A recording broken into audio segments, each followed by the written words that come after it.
My name is Paula Bradley. I'm a DUP MLA for North Belfast, and I have recently been appointed as Chair for the Committee for the Department for Communities.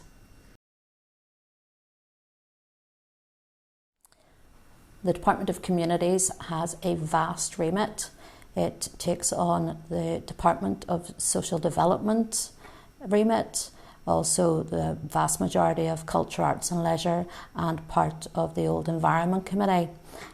Some of the issues that it covers would be welfare reform, social housing, language, culture, sports, and also regeneration. Committee plays a vital role when it comes to legislation and comes to holding ministers and also an executive to account.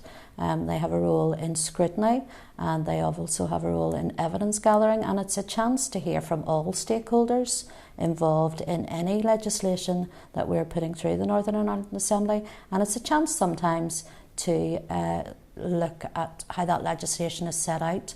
And there has been occasions when committees have changed legislation for the better through those evidence sessions with stakeholders.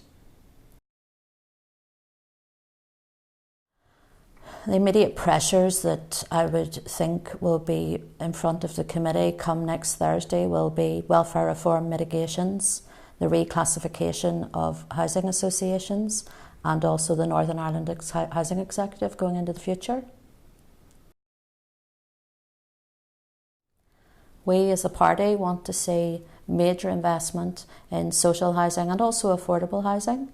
We want to see the target of 2,000 new units per year being built.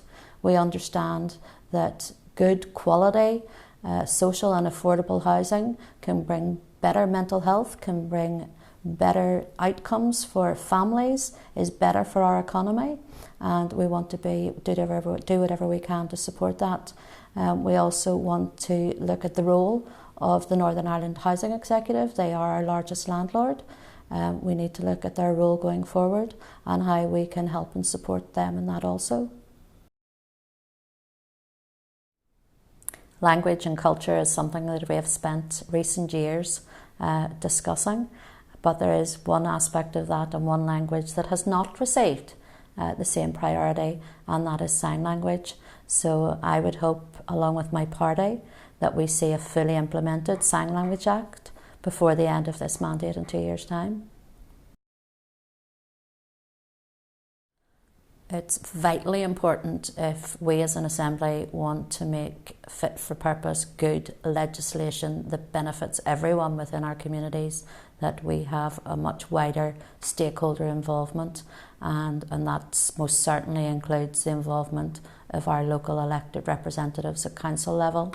They, for several years now, have had many added responsibilities and have been doing a brilliant job while the Assembly has been down.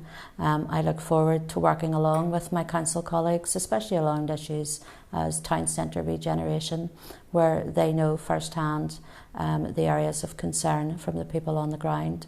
I think going forward we have to have a more collective approach as a party on the issues that face all of us in our daily lives in the towns and the centres that we live in.